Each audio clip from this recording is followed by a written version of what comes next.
like many other people, my parents made sure I grew up and knew about God and Jesus and going to church. And I attended the Clark Alliance growing up, the Prayer and Praise Fellowship, for my entire childhood until it closed down during my high school years.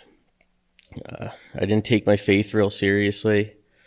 I always knew I believed because one time in middle school, you try to be like the cool kids, and I said I didn't, and it just felt wrong. The only time I ever said that. Um,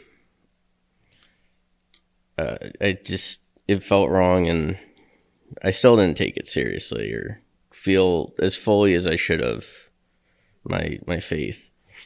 I treated going to church kind of like a chore and as if it was just a place to, eat snacks on a Sunday morning when I went. Hence, me staying in the children's part of the church longer than I needed to. I made excuses. Like, I don't really have to go to church because God's always with me and church is just a building. But I'm older now and I've learned a lot more, so I know better. And now I know that church isn't just a building, it's a family, it's a community, it's a place to really learn about and connect with God. I started attending church again a couple years ago in the summer during a really bad mental health crisis. Terrible depression and anxiety, coupled with that really deep sadness I couldn't really escape. I was on medicine and I started going back to the doctor to get back on, everything I needed to, but I still felt like something was missing. But I needed, it wasn't enough. I needed more, and I needed God, and I needed to have a real relationship with Him. So I prayed every day, but, it didn't have that immediate effect that you hope for. But I think that was on purpose. I think God was leading me back to the church and to Him. So I Googled, Alliance churches in the area near me because I grew up in one, and obviously this church, the Cranford Alliance, came up. And I admit I sort of just picked the first one I saw. But I think that was, also the Lord leading me, because coming here has been nothing short of a blessing for me. When I started feeling better, I admit I lapsed in attendance for a little while. But I found myself coming back and coming every week since. And I thank the Lord every day for leading me back to Him and to this church and introducing me to such a kind, compassionate, and wise teacher like Pastor Tom, who's, helped me deal with a lot of things. And he encouraged me to get baptized and kind of helped me realize I needed to. I wanted to when I was younger, but never did. And he encouraged me to take that step of faith and obedience.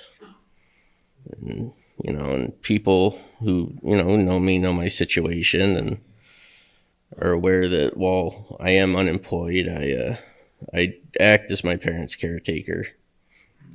It's rough and difficult, and I still feel entirely unqualified and unprepared to do so, but the Lord helps me and gives me strength. There was an incident a few months ago where my dad was having a hard time and couldn't get into his bed. So, I had him sit on the floor, and my mother had him lay on the floor, believing he'd get his strength back and get in the bed on his own after a while. After I was in my room, and after a little bit, I got up to go to the bathroom, and I felt like God was speaking to me to go check on him. So I looked in on my dad, and it was quiet, so I figured he must be asleep there. He was still on the floor. And then, the whole time in the bathroom, I kept hearing this voice in my head telling me, you got to check on him, go check on him again. So I did. And when I found him, his breath was sputtery and he couldn't really respond. So I called 911 and The ambulance brought him to the hospital. I was later told they had to pump blood out of his lungs and he had pneumonia. And that day was, to this day, that was the clearest time I ever really remember hearing God speak to me.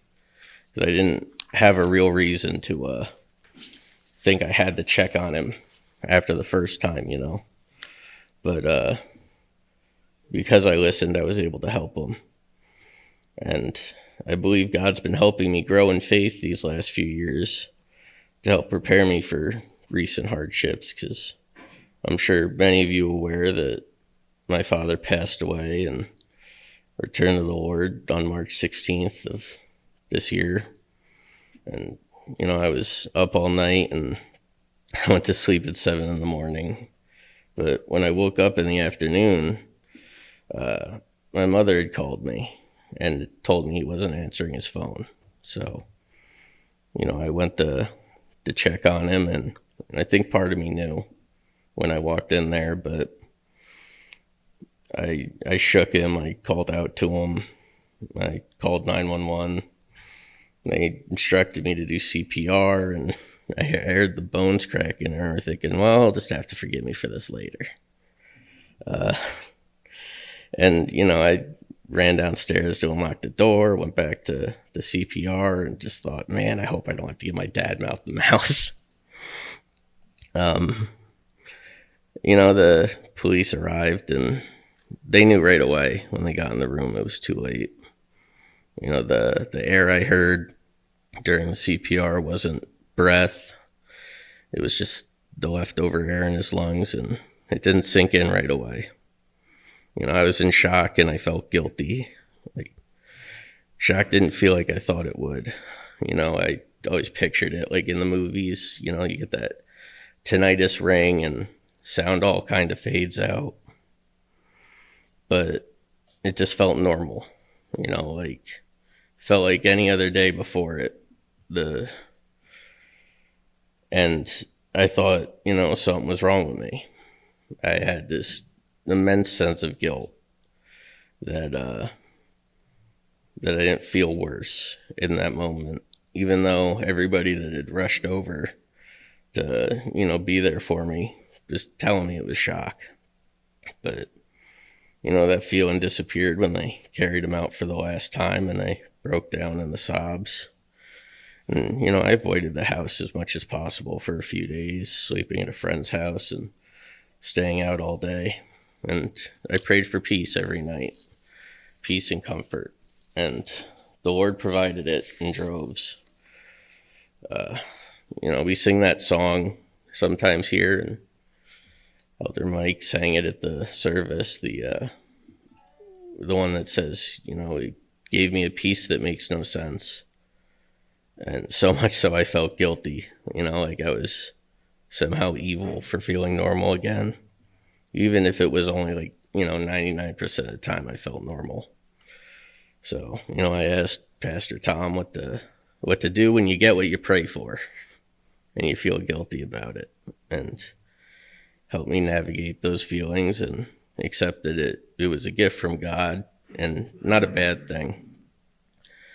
I don't think I would have been capable of dealing with my dad's passing and all the issues that have come as a result of it with my mom's health if the Lord didn't call me back to Him, and if He didn't lead me to attend this church and to the spiritual teachers I've gained, like, you know, like I said, Pastor Tom or Elder Rob, and who leads the men's Bible study. And if the Lord didn't put it in my heart to attend those Bible studies or Alpha, which, you know, you should go if you're interested.